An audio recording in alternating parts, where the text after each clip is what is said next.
حضرت عبداللہ ابن عمر رضی اللہ تعالیٰ عنہ بیمار ہو گئے، شدید علیل تھے، طبیعت مبارک میں کمزوری آ گئی، کچھ کھانے کو دل نہیں کرتا تھا، گھر والے بار بار کہتے کچھ کھا لیجئے کچھ کھا لیجئے، نہیں کھاتے تھے۔ بالآخر حضرت نافع آپ کے غلام تھے، ان سے کہنے لگے کہیں سے مچھلی مل جائے نا تھوڑی سی تو میں کھاؤں گا۔ تو کہتے ہیں میں سارے مدینے میں ڈھونڈتا رہا، مچھلی نہ ملی، اگلے دن بھی ڈھونڈی تو نہ ملی، تیسرے دن بھی ڈھونڈی تو نہ ملی، تو فرمانے لگے یار بس چھوٹی سی خواہش ہے، کوئی فرض نہیں ملتی تو رہنے دے۔ کہتے ہیں چوتھے دن مچھلی مل گئی، میں 1.5 دینار کی مچھلی لا کے حضرت عبداللہ ابن عمر رضی اللہ تعالیٰ عنہ کے سامنے جو مچھلی رکھی تو آپ نے لقمہ روٹی کا توڑا تھا، مچھلی کو لگانے لگے کہ دروازے پہ فقیر نے آ کے آواز دی کچھ کھانے کو دو۔ تو حضرت عبداللہ ابن عمر نے روک لیا اور ہنسے۔ کئی دفعہ دے ہم بھی دیتے ہیں پر ہمارا چہرہ دیکھنے والا ہوتا ہے، اتنے ہم غصے میں ہوتے ہیں، دے دیتے ہیں، لیکن جو سلوٹیں ہوتی ہیں نا چہرے والی وہ گنی نہیں جاتی۔ ہنسے، فرمایا دیکھو میرا اللہ کتنا کریم ہے، وہ مجھے بچانا چاہتا ہے، اٹھا بار دیا جا کے۔ تو خادم اب حکم کا پابند تھا، وہ لیت اللہ تو کر نہیں سکتا تھا، وہ گیا اور جا کے دے آیا۔ فقیر جب سارے محلے سے آٹا اکٹھا کر لیتے ہیں تو پھر ایک جگہ جا کے بیچتے بھی ہیں۔ دے آیا، وہ 2 گلیاں آگے گزرا تو میں پیچھے دوڑا گیا، میں نے کہا سچ بتا کھانی ہے کہ بیچنی ہے؟ وہ کہنے لگا جو بھی سبب لگ جائے کر جاؤں گا، آپ نے دے جو دی ہے۔ تو کہتا ہے میں نے اسے کہا کہ یہ 1.5 دینار کی میں نے خریدی تھی، اگر تو 2 دینار کی مجھے بیچ دے تو آج کل مچھلی مدینے میں مل نہیں رہی، تو میں اپنے آقا کو دے دوں گا، وہ یہی کھائیں گے، بیمار ہیں۔ تو کہنے لگا جی بسم اللہ، مجھے کیا اعتراض ہے، 2 دینار مل رہے ہیں، 1.5 کی مچھلی، اور 1.5 کی بھی کسی نے نہیں خریدنی تھی، اب تو پک گئی۔ فرماتے میں نے 2 دینار اس کو تھمائے، وہ مچھلی اس سے خریدی، اور خرید کر کے میں لا کے حضرت عبداللہ ابن عمر کے سامنے دوبارہ رکھی۔ تو فرمایا یہ کیسے آ گئی؟ میں نے کہا حضور 1.5 کی خریدی تھی اور پھر فقیر کو دے دی، اب اسی سے میں 2 دینار کی خرید کے لایا ہوں، آپ قبول فرمائیں۔ تو فرمانے لگے تم نے اچھا نہیں کیا، اب اس طرح کرو 2 دینار بھی اسے دے اور مچھلی بھی واپس دے آؤ۔ عرض کی حضور کیوں؟ فرمایا تم نے قرآن نہیں پڑھا؟ حضور پڑھا ہے۔ فرمایا رب فرماتا ہے لن تنالوا البر حتی تنفقوا مما تحبون، تم بھلائی کو اس وقت پہنچو گے جب اپنی پیاری چیز راہ خدا میں خرچ کرو گے۔ امام غزالی نے لکھا ہے، فرمانے لگے دیا، تو وہ حضرت نافع کہتے ہیں میں دینے گیا، دے کے واپس آیا تو کچھ پریشان تھا، کیونکہ مجھے بھی 4 دن ہو گئے تھے نا تلاش کرتے، تھوڑی طبیعت میں مایوسی تھی کہ اتنی محنت سے میں نے لایا اور آپ نے واپس کر دی۔ تو حضرت عبداللہ ابن عمر نے مجھے قریب بٹھایا، پھر مجھے تھپکی دی، فرمانے لگے پتر میں نے ویسے بھی کبھی جھوٹ نہیں بولا، اور آج کل تو میں ویسے ہی بیمار ہوں، ٹائم ہی نہیں، وقت ہی نہیں، موقع ہی نہیں جھوٹ بولنے کا، میں تجھے سچ بتاؤں مجھے مچھلی کھا کے اتنا سکون نہیں ہونا تھا جتنی اللہ کے راستے میں خیرات کھا کے مجھے سکون ہوا۔ تو تجھے تو میری راحت سے غرض ہے نا کہ مجھے راحت کیسے ہوتی ہے، تو مجھے سکون ملا ہے راہ خدا میں دے، میں نفسانی خواہش پوری کر لیتا تو یہ میرا نفس کل پھر مجھ سے مچھلی مانگتا، پرسوں کہتا نہیں چھوٹے گوشت کی یخنی بھی چاہیے۔ ہم لوگ الجھ گئے ہیں، بہت بڑے قیدی ہیں اپنے آپ کے، بڑے قیدی ہیں، سارا دن اپنی خواہشات کی تکمیل میں بھاگے رہتے ہیں، بڑے بڑے سونے نوجوان۔ میں ان پہ تنقید نہیں کرتا، مجھے ان پہ ترس آتا ہے، جب میں رات کے اندھیروں میں انہیں ٹیلی فون لے کے چوکوں میں کھڑے دیکھتا ہوں تو مجھے رحم آتا ہے، میں کہتا ہوں دیکھو نفس کی خواہش کے پیچھے یہ کیا مثلاً آخر کیا ہے اس میں، ایک عورت کے پیچھے تباہ کر لیا اپنے آپ کو، یعنی زیادہ سے یہ کوئی مقصود ہے، یہ کوئی مقصد حیات ہے جس کو مقصد بنا لیا ہے؟ میرے عزیز بات کو سمجھ لیں، اتنا خوبصورت آدمی ہے اور اتنا اس کا اونچا قد کاٹ ہے، اور کیا کس کے پیچھے یہ بھاگا ہوا ہے؟ بڑا سمجھدار، دانشور، عقل مند آدمی، ذی روح بندہ، لیکن اس کا سٹیٹس آپ یہ ملاحظہ کریں کہ وہ 20-40 ہزار کی خاطر جھوٹ بولتا ہے، دھوکہ دیتا ہے، فریب اور فراڈ کرتا ہے۔ ہم اپنی نفسانی خواہشات کے پیچھے اس طرح بھاگتے ہیں کہ ہم اصل سے رہ جاتے ہیں۔ میری باتوں کی سمجھ آ رہی ہے آپ حضرات؟ تھوڑا تھوڑا کر کے، ایک ایک کر کے ان کی باتیں کم مانیں۔ وہ ضروری تو نہیں نا کہ سویرے ناشتہ بازار سے اپنی مرضی کا تگڑا کیا ہے، بازار سے لا کے پوڑیاں چنے بہترین کھائے، اور پوڑیاں چنے ابھی کھائے نہیں، شاپر میں ڈالے ہوئے ہیں، اور وہ لے کے ابھی آ رہا ہے تو ساتھ ہی رستے سے گوشت بھی چھوٹا اچھا لگا تو 2 کلو وہ بھی لے آئے کہ پوڑیاں چنے کھاؤں گا اور دوپہر کے لیے گوشت پکاؤں گا۔ وہ پہلے یہ تو کھا لے صاحب، اس سے تو نجات پا لے۔ یہ پتہ نہیں ہضم ہوتا ہے کہ کچھ اور کرتا ہے تیرے ساتھ، لیکن وہ گوشت بھی ساتھ لے آیا۔ یعنی ٹیبل پہ، ناشتے کے ٹیبل پر بیٹھ کے فیصلہ ہو رہا ہوتا ہے کہ ہم نے کیا کھانا ہے، ہم نے کدھر جانا ہے۔ سنگیو یاد رکھو، باتوں کو سمجھو اور غور کرو۔ یہ تھوڑا تھوڑا کر کے جب ہم چھٹکارا حاصل کرنے کی کوشش کریں گے نا، چھٹکارا حاصل کرنے کی، کہیں جگہ سے، کسی جگہ سے اگر آپ کو تنبیہ ہوتی ہے نا، تنبیہ، اس میں بھی بڑا مزہ آتا ہے۔ اس میں بڑا، ہمارے ایک بزرگ تھے، تو ایک دن نا میں گیا تو کہنے لگے الحمدللہ آج میں بڑے سکون میں ہوں۔ میں نے کہا جی وہ کیا ہوا؟ کہنے لگے میں اپنے آپ کو بڑا پیر صاحب سمجھنے لگ گیا تھا، تو ایک وابڈا کے کسی آدمی سے کام تھا، تو میرے ایک دوست نے مجھے کہا کہ پیر صاحب اس کو ٹیلی فون کر دیں، سنا ہے آپ کا عقیدت مند ہے۔ میں نے اس بندے کو ٹیلی فون کیا تو کہتا ہے پیر صاحب میں عزت آپ کی بڑی کرتا ہوں پر یہ کام نہیں ہو سکتا۔ کہتے ہیں جب اس نے مجھے کہا نا تو کچھ بھی نہیں، تو مجھے بڑا مزہ آیا ہے، ورنہ میرا تو نفس پھول گیا تھا۔ میں تو سمجھتا تھا کہ جو میں کہتا ہوں ویسے ہی ہو جاتا ہے۔ کہتے اس نے تھوڑا سا نا مجھے لیول میں کیا ہے، مجھے مزہ آیا۔ یہ لوگ نا اپنے اوپر بوجھ ڈالتے تھے، یہ تھوڑا تھوڑا پیچھے ہٹتے تھے، یہ سمجھتے تھے کہ اس طرح تو ہماری تکمیل رہ جائے گی۔ صبح سے شام تک اگر اسی نفس کی باتیں مانتے جائیں گے تو خرابی کرے گا۔ دولت کا نشہ ہے بھائی، دولت کٹھی کرنے والا کسی جگہ سیر نہیں ہوتا، حسن کا نشہ ہے، حسن کا نشہ ہے۔ حضرت ابوبکر شبلی رحمۃ اللہ علیہ فرمایا کرتے تھے جو تیری بیٹی کو خوبصورت سمجھ کے اس کے ساتھ نکاح کرنا چاہے اسے بیٹی نہ دینا۔ حضرت جی کیوں؟ فرمایا حسن تو تھوڑے دن کے بعد ختم ہو جائے گا، پھر وہ اس کی قدر نہیں کرے گا، وہ تو کہیں اور منہ مارتا پھرے گا۔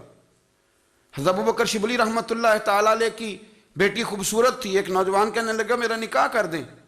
آپ فرمانے لگے پتر تو 1 مہینے کے بعد آنا، کر دوں گا۔ بڑی موٹی تازی خوبصورت صاحبزادی، تو حضرت نے اسے دوائی کھلائی، اسے پخانے لگ گئے۔ جو پخانہ کرتی ایک مٹکے میں سنبھال دیتے۔ تھوڑا وقت گزرا تو وہ ہڈیوں کا پنجر بن گئی، مہینے بھر میں دست اتنے آئے کہ کمزور ہو گئی۔ تو ابوبکر شبلی 1 مہینے کے بعد نوجوان کو بلایا، فرمایا ادھر آ تیرا نکاح کروں۔ بچی دکھائی تو وہ کمزور بستر پہ پڑی، فرمایا شادی کر۔ کہنے لگا اس سے نہیں میں نے کرنی۔ فرمایا یہ وہی ہے؟ کہنے لگا جی نہیں۔ فرمایا تو کہتا تھا مجھے عشق ہے، کدھر گیا تیرا عشق؟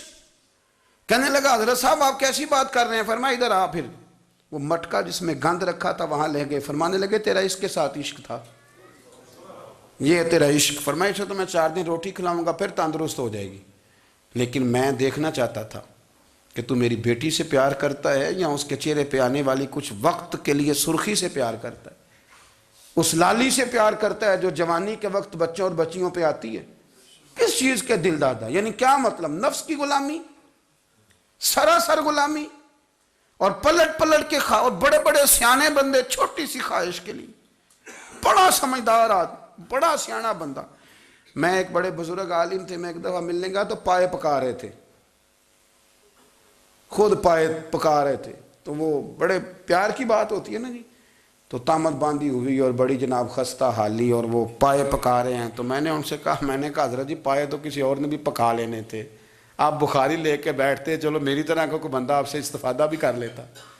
اب پائے آپ لائیں گے، پھر پکائیں گے، پھر آپ کھائیں گے، تو یہ تو 24 گھنٹے آپ کسی کام میں گزر جائیں گے۔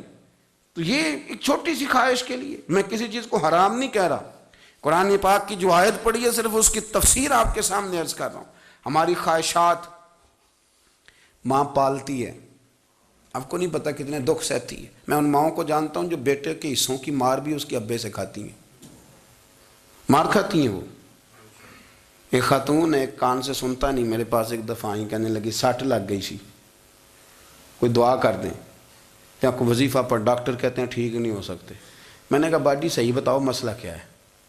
کہنے نہیں کچھ بھی نہیں، مسئلہ کیا ہونا ہے، پتر غلط نکل آیا ہے، اس کا باپ روز مارتا ہے، آج میں آگے گئی ہوں تو اس نے ایک تھپڑ میرے کان پہ مار دیے، تو پردہ پھٹ گیا۔ مائیں مار کھاتی ہیں، لیکن وہ پتر جس کو بڑی محنت سے پالا ہے وہ جوان ہوتا ہے تو اماں سے کہتا ہے تجھے چھوڑ دینا ہے، پر جس لڑکی سے میرا ٹیلی فون پہ رابطہ ہے اسے نہیں میں نے چھوڑنا، وہ نہیں چھوڑ سکتی، ہر شے کچل جاتا ہے وہ۔ اماں کبھی لیٹ کے رات کو سوچتی ہے کہ یہ تو میری کل کمائی تھی، میں تو آج بھی اس کے حصے کے تھپڑ اپنی گالوں پہ برداشت کر رہی ہوں، تو یہ کدھر گیا؟ اردشیر نام کا بادشاہ تھا، حضرت محدث ابن الجوزی آج سے کچھ 700 سال پہلے لکھتے ہیں۔ اردشیر بادشاہ بڑا خوبصورت تھا، جوان تھا، بڑا عقل مند تھا۔ اس نے اس طرح کی قریب قریب کی ساری ریاستوں پہ قبضہ کر لیا۔ بڑا عقل مند زیرک تھا، قبضہ ہو گیا۔ ایک بادشاہ بڑا سخت تھا، اس کے ساتھ جب پنجہ آزمائی ہوئی تو اردشیر کہتا ہے اس پہ میرا قبضہ نہیں ہو رہا تھا، اور جب ہم نے ساری ریاستوں نے مل کے اس پر حملہ کیا تو ایک قلعے کے اندر قلعہ بند ہو گیا۔ اردشیر بڑا خوبصورت آدمی تھا، بڑا سمجھدار تھا، تو وہ بادشاہ قلعہ بند ہو گیا، اس نے کہا نکلنا ہی نہیں۔ اب وہ اندر بند ہے، یک بارگی حملہ کیا تو وہ بڑا بڑا قلعہ تھا اس میں بند ہو گیا۔ اس بادشاہ کی نا جس پر حملہ کیا، اس کی بیٹی اچانک ایک دن قلعے کی دیوار پہ چڑھی تو اردشیر کے حسن و جمال کو دیکھا تو عاشق ہو گئی، اور اپنے ہی باپ کے خلاف اسے کہنے لگی کہ اگر تو میرے ساتھ شادی کا وعدہ کرے نا تو میں تجھے رستہ بتاتی ہوں حملہ کرنے کا۔ اس نے کہا میرا وعدہ رہا، تو رستہ بتا۔ اس نے رستہ بتایا اس لڑکی نے، اور بادشاہ نے حملہ کیا تو اس کا باپ قتل کیا، اس علاقے پہ قبضہ کیا شادی کے وعدے پر۔ ہاں نفسانی خواہش بندے کو اندھا کر دیتی، نہیں سمجھ آتی اس کو میں کدھر جانا ہے، اندھا کر دیتی۔ حملہ کیا، اور جب اس لڑکی کو لے کے آیا نا اپنے محل میں،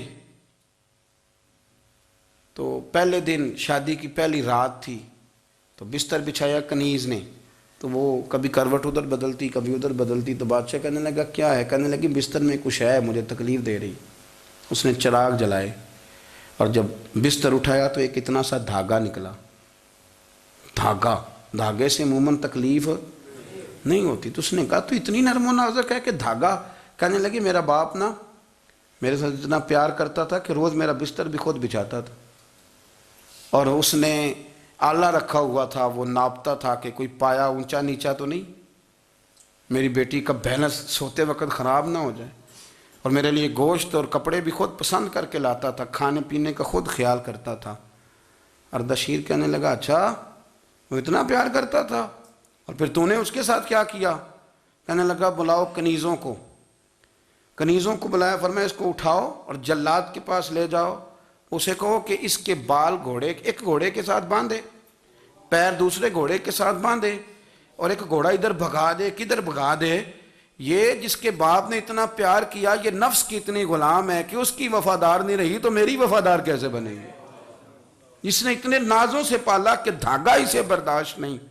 او یارو یاد رکھو، اگر نفس کی غلامی کرو اور بڑے بڑے وفاداروں کو چھوڑ کے غلامی کرو تو پھر کہو وفادار مل جائیں، کوئی بول وا لڑا نہ بول بیٹھی ہوں خسم ناراض بڑ بولیاں دے، کہاں سر کھائے تے بلبل ٹھنڈ پائے، بڑے فرق نہیں سجنا بولیاں دے، جڑیاں خسماں دی وچ رضا وسن، پاگ جاگ جاندے انہاں گولیاں دے، آپ ادلیاں نو سردار پین تکے تے شرما والیاں نو چوٹے ڈولیاں دے۔ اپنے نفس کے پیچھے چلو گے تو یہ تباہی ہے۔ جب ہم نے کسی سے وفا نہیں کی تو یہ کیا امید ہوئی کہ دنیا ہم سے وفا کرے گی؟ اللہ رسول کی مرضی کے مطابق اصول پسند زندگی بنائیں، ایک ایک کر کے اپنی خواہشات سے پیچھے ہٹیں، تھوڑے پہ گزارا کرنا سیکھیں، اپنے نفس کو سمجھائیں۔ ضروری نہیں کہ روٹی ہر وقت مزے کے لیے کھائی جائے، کبھی کمر سیدھی کرنے کے لیے خشک روٹی بھی کھا کے دیکھو، کبھی سادہ کھانا اس پہ بھی اکتفا کرو، کبھی تھوڑا کھر کے اچھے طریقے سے سادے کمرے میں بھی اللہ کو یاد کر کے دیکھو۔ نفس کے پیچھے نہ بھاگیے گا، تباہی کرے گا۔ رب کریم سمجھنے کی توفیق رفیق عطا کرے۔